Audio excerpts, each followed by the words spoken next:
అందరికీ నమస్కారం అండి. నా పేరు డాక్టర్ ప్రసన్న కుమార్. నేను మీ రొమటాలజిస్ట్ని. ఈ రోజు మనం చూడబోయే టాపిక్ ఏంటంటే ఆటో ఇమ్యూనిటీ అంటే ఏంటి, ఆటో ఇమ్యూన్ వ్యాధులు ఏ విధంగా ఉంటాయి, అవి ఏంటి. సో ఆటో ఇమ్యూనిటీ అంటే ఏం లేదండి, మన బాడీలో బయట నుంచి వచ్చి ఇన్ఫెక్షన్స్ రాకుండా మన బాడీలో ఒక రక్షణ వ్యవస్థ ఉంటుంది, దాన్ని ఇమ్యూన్ సిస్టమ్ అంటాం. ఆ బాడీ యొక్క ప్రాపర్టీని ఇమ్యూనిటీ అని అంటాం అనమాట. ఇప్పుడు అదే మీకు రక్షించాల్సిన ఇమ్యూనిటీ మీ బాడీకి అగేనెస్ట్ గా, అంటే మీ బాడీలో ఉన్న హెల్దీ టిష్యూస్ ఆర్గన్స్ కి అగేనెస్ట్ గా యాక్ట్ చేస్తే, అంటే అటాక్ చేస్తే, దాన్ని ఆటో ఇమ్యూనిటీ అంటారనమాట.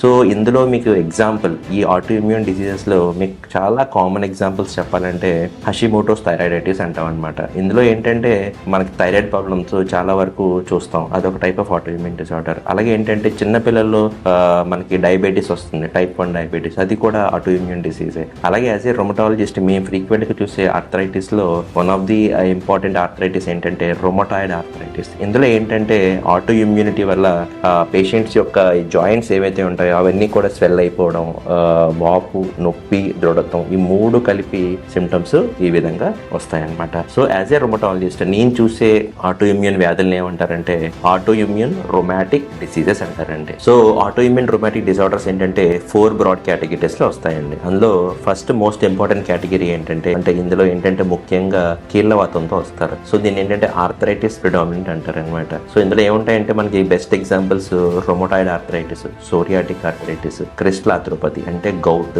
సిపిపిడి, ఇలాంటి వేరియస్ జబ్బులతో వస్తారనమాట. ఇంకా రెండో కేటగిరీ ఏంటంటే మనకి ఉన్నది మెయిన్ గా ఏంటంటే సిస్టమిక్ ప్రిడామినెంట్ డిసార్డర్స్ అంటాం. దీన్ని ఇంకో పేరు ఏంటంటే కనెక్టివ్ టిష్యూ డిసీజెస్ అంటాం అనమాట. ఇందులో ఏంటంటే మెయిన్ గా మనకు ఉండే జబ్బులు SLE అంటే సిస్టమిక్ లూపస్ ఎరిథమెటోసిస్. ఈ ఫర్ ఎగ్జాంపుల్ ఇందులో ఏంటంటే మనకి స్కిన్ దగ్గర ర్యాషెస్, ఇలా ఒక లూపస్ బటర్ఫ్లై షేప్డ్ ర్యాష్ వస్తుంది అనమాట పేషెంట్స్ కి. ఇంకోటి ఏంటంటే వాళ్ళకి కీళ్ళవాతో కూడా ఉండొచ్చు. అలాగే వాళ్ళకి ఏంటంటే లాంగ్ స్టాండింగ్ ఫీవర్స్, అంటే 3 నెలలైనా కూడా ఫీవర్ అలా వస్తూ ఉంటుంది అనమాట. ఎక్కువ జుట్టు ఊడిపోవడం, నోటిలో నోటిపూత రావడం, ఇవన్నీ కూడా ఈ SLE అనే జబ్బులో మనం చూస్తాం అనమాట. ఇందులో ఏంటంటే ఏ ఆర్గాన్ అయినా బాడీలో ఉన్న మన బ్రెయిన్ దగ్గర నుంచి లివర్, కిడ్నీ, లంగ్స్, ఏ పార్ట్ అయినా కూడా ఎఫెక్ట్ అవ్వచ్చు అనమాట. సో ఇది ఏంటంటే సిస్టమిక్ ప్రిడామినెంట్ డిసీజెస్ అంటాం అనమాట. ఇంకా ఎగ్జాంపుల్స్ చెప్పాలంటే షోగ్రెన్ సిండ్రోమ్, ఇంకో ఎగ్జాంపుల్ ఏంటంటే సిస్టమిక్ స్క్లెరోసిస్. అలాగే ఏంటంటే ఇప్పుడు మనకు మూడో కేటగిరీలో వచ్చే జబ్బులు ఏంటంటే మయోసైటిస్ స్పెక్ట్రమ్ డిసార్డర్స్, అంటే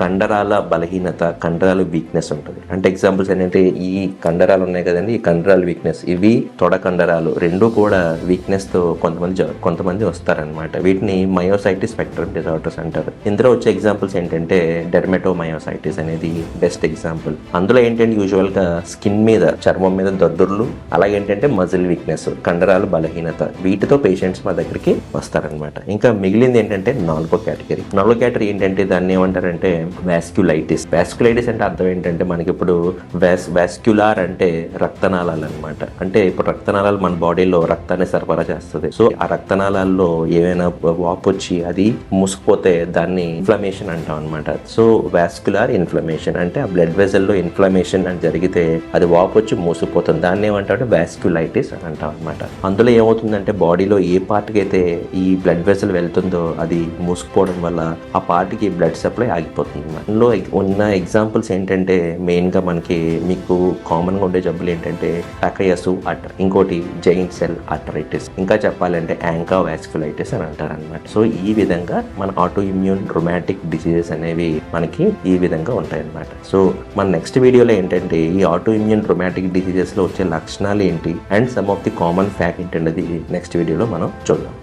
థ్యాంక్ యూ సో మచ్.